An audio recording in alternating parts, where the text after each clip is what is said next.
Namo Fundamental Teacher Shakyamuni Buddha. Namo Fundamental Teacher Shakyamuni Buddha.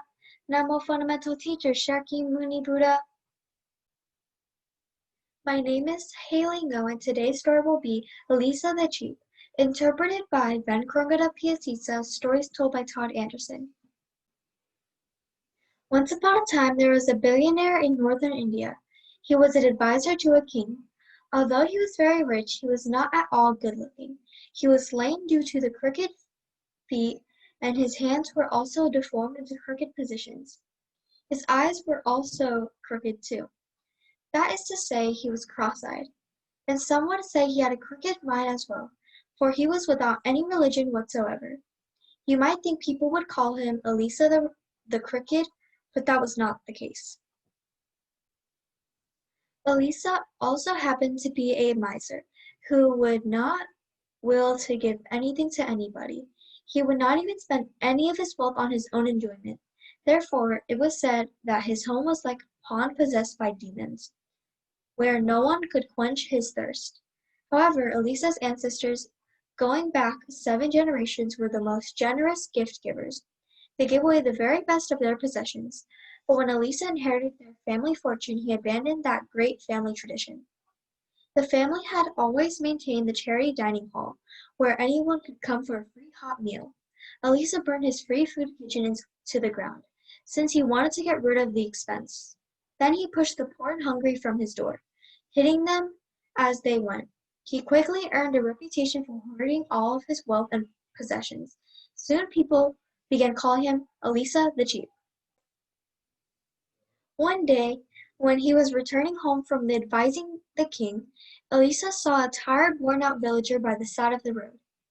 He obviously walked a great distance. He was sitting on the ground, pouring cheap wine into a cup. He was drinking it along with some smelly dried fish. Seeing this made Illisa thirsty for a drink of liquor. Then he thought, I would love to have a drink, but if I do, others may want to drink with me, and that would cost me money. For that reason alone, he suppressed his craving for alcohol. As time passed, his craving did not disappear. Instead, fighting it and worrying constantly made him look sick. His skin turned yellow, and he became thinner and thinner until his veins stuck out from his flesh. He thought a constant battle against his thirst for liquor. He slept face down, holding onto the bed tightly when he slept. His wife began to notice the changes in him. One day, while massaging his back to comfort him, she said, Are you sick, my husband? No, said Illisa. Did the king get angry at you? She said. No, said he.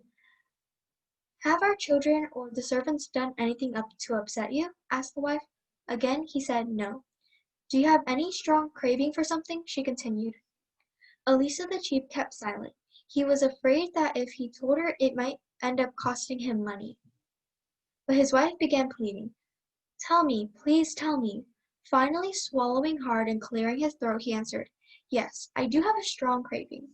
A craving for what? She asked. For a drink of alcoholic liquor. He admitted at last. Oh, is that all? Said his wife. Why didn't you tell me this at first? You are not poor. You can easily afford to buy a drink for yourself, and the whole city as well. Shall I brew a big batch of liquor for us all?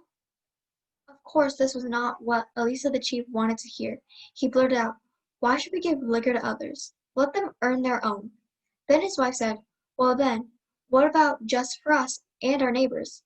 I didn't know you had become so rich all of a sudden, he shot back at her. How about just our household? She asked. How generous are you with my money? He replied. All right then, she said. I brew just enough for you and me, my husband. Why should you be included? Women should not drink liquor. Now I understand you perfectly well, said Illisa's wife. I will make only enough for liquor for you alone. But Illisa the Cheap always thought of even the slightest chance of spending money. He said, If you prepare liquor here, people will notice, come here and ask for some. Even if I buy some in a liquor store and bring it here to drink, others will find out and want some. There will be no liquor given away in this house. So Illisa decided to give him the smallest coin. He asked a servant boy and sent him to the liquor store. When he returned, Illisa took him down to the riverside. He took the small bottle of liquor from the boy, set him to stand watch nearby. Then Illisa the Cheap hid in the underbush, poured some liquor into a cup, secretly began drinking it.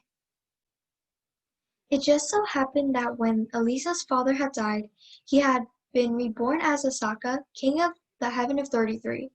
This was because of his lifelong generosity. At this particular moment, Sokka was curious about whether his free food kitchen was still giving out food to all who wished it. He discovered that it no longer existed, that his son who had given up the family tradition had even kicked the hungry out onto the street. He saw his miserly son drinking by himself, hiding in the bushes, afraid he might have to share with others. Sokka decided to change Elisa's mind and teach him a lesson about the results of both good and bad actions. He decided to make him become generous rather than cheap so that he too might be reborn in a heaven world. So the king of Heaven 33 disguised himself so that he looked exactly like Illisa the Cheap. He too had crooked teeth, crooked feet, crooked hands, and crooked eyes. He entered the city, went to the palace, and asked for an audience with the king. The king said, "Let my advisor Illisa come in." He asked, "Why have you come at this untimely moment, my lord?" said Sokka. "I have come to give my billionaire's wealth to fill you up the treasury." The king replied, "No, no, I have enough, much more than that." The disguised Sokka said, "Then if you do not want it, my lord, kindly permit me to give it away as I wish." "Do as you say," said the king. Sokka went to Elisa's house. The servants greeted him as if he were indeed their master. He entered the house, sat down, and he summoned the gatekeeper and said, "If anybody comes here who looks like me and says, 'This house is mine,' don't let him in. Instead, beat him on the back and kick him out." Then he went upstairs and called out for Elisa's wife. Smiling at her, he said, "My love, let us be generous." At first, Elisa's wife, children, and servants were surprised. They said to each other, "It was never in his mind to give anything to anybody before this today. This must be because he had been drinking alcohol and has forgotten a little soft in the head." Elisa's wife said, "As you wish, my lord. Give away as much as you like." "Call for the drummer," said Sokka, "and order him to go and beat his drum in the city.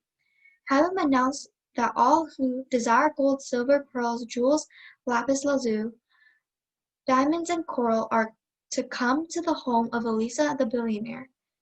She did as he said. Soon a big crowd began to arrive, carrying baskets, buckets, and bags. Sokka opened up the storerooms of Elisa's wealth. He said, "I give you all these riches. Take as much as you want and go." The people took it all outside and piled it up. They filled their containers and carried them away. One clever man from the countryside harnessed Illisa the Cheap's bullocks to the Illisa the Cheap's bullock cart. Then he filled it to the brim with Elisa's cheap 7 treasures, and rode out to the city by the main road. Without knowing it, he passed by the bushes where the real Illisa the Cheap was drinking liquor. He was so happy to be suddenly rich that he shouted out as he went, "May Lord Illisa the billionaire live 100 years. Because of you, I've struck the jackpot. I won't have to work another day in my life. These were your bullocks, your cart, and your 7 treasures. They were not given to me by my mother and father, but by you, Illisa the generous." The hidden was the hidden Illisa was shocked to hear this. He thought, "This man is talking about me. Has the king taken my wealth and given it away?" Then he jumped out from the bushes and shouted, "Hey, you, what are you doing with my bullock cart?" He grabbed the reins and stopped the cart. The villager got down and said, "What is wrong with you? The billionaire Lord Illisa is giving away his wealth to all the people of the city. What do you think you're doing?" As he said this, he struck Illisa on the head as hard as a thunderclap and rode away on the cart filled with treasure. Illisa the Cheap bounced to his feet, chased after the cart, and he said, and grabbed the reins again. This time the villager held on to Illisa by the hair, pulled his head down, and struck it hard with his elbow. He grabbed him by the neck, threw him onto the ground, then continued on his way. All this rough treatment sobered up Illisa. He ran home as fast as he could. He saw the crowds of people carrying off his precious riches. He grabbed hold of them to stop them, but they just pushed him out of the way and knocked him down. Nearly fainting from bruises, he tried to get into his home, but the gatekeeper said, "Where do you think you are going?" beating him with a cane. He grabbed him by the neck and threw him out. Illisa thought, "Now no one can help me but the king." So he ran to the palace and went straight inside. He said, "My lord, why do you want my house to be looted?" The king said, "This is not my doing. I heard you say that I would not accept your wealth. You would give it all to the citizens. I applaud your generosity. And did you not send a drummer into the streets to announce you were giving your wealth to any and all?" "My lord, you must be joking," said Illisa. "I didn't do such thing. People don't call me Illisa the Cheap for nothing. I don't give anything to anybody if I can help it. Please, Lord King, summon whoever is giving my treasures away and clear up this matter." After being summoned by the king, Sokka came to the palace. Illisa asked, "Who is the real billionaire, my lord king?" Neither the king nor his ministers could tell the difference between them. The king said, "We cannot recognize which one it is. Do you know someone who can recognize you for sure?" "Yes, my lord. My wife can recognize me," said Illisa. But when she called for and asked to decide, she stood next to Sokka and said, "This is my husband." When Illisa's children and servants were summoned, they too picked Sokka. Illisa thought, "I have a wart on my head covered up by my hair. Only my barber knows this." So he said to the king, "Please summon my barber. He knows me very well." The barber was called for, and the king asked him, "Can you tell us which of these two men is Illisa the billionaire?" "I must examine their heads," he said. "Then I will determine who the real Illisa is." "Do so," said the king. Immediately Sokka, the king of Heaven 33, made a wart appear on his head. Then, when the barber examined them, he found warts on both of their heads. He said, "O Lord King, I cannot recognize which of these is Illisa. Both have crooked feet, both have crooked hands, both have crooked eyes, both have crooked warts on the same spots of their head. I can't tell the difference." Hearing these words, Illisa began trembling. His mind became so unbalanced from losing his last hope of regaining his wealth that he fainted on the spot. At that very moment, Sokka said, "I am not Illisa. I am Sokka, the king of the gods of Heaven 33. As he said this, he used his superpowers to rise into the air and remain suspended there. Attendants splashed cold water on Illisa's face, woke him up from his fainting spell. He knelt down in respect before Sokka, the king of gods. Then Sokka spoke. "This wealth came from me, Illisa, not from you. I myself, when I was your father, I did many meritorious deeds. I was glad to give you the poor and needy. That is why when I died, I was reborn as Sokka, king of gods. However, you have violated our family tradition. Being a non-giver, living the life of a miser, burning my charity dining hall to the ground, and chasing homeless beggars from your own employment. It is utterly wasted and useless. My family fortune has become like a pond possessed by demons, where no one can quench his thirst. It would be better if you were dead. Illisa, my former son, if you change your ways, you will be the one to benefit most. If you rebuild my free food kitchen and give hot meals to all who ask, you will earn both merit and peace of mind. But if you refuse to be generous, I will make all your riches disappear and will split your crooked skull with my divine diamond dagger." In fear of his own death, Illisa the chief promised, "I will give generosity from now on, O king of gods." Sokka accepted his promise. Still floating in the air, he preached on the true value of giving.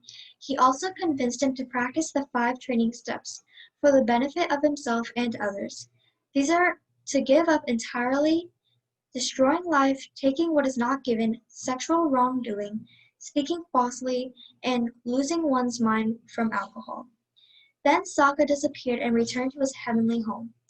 Illisa did indeed change his ways. He gave alms generosity, did many other deeds, and became much happier. When he died, he was reborn into a heaven world. The moral is, poor indeed is the rich man who won't part with a penny. Namo Fundamental Teacher Shakyamuni Buddha. Namo Fundamental Teacher Shakyamuni Buddha. Namo Fundamental Teacher Shakyamuni Buddha.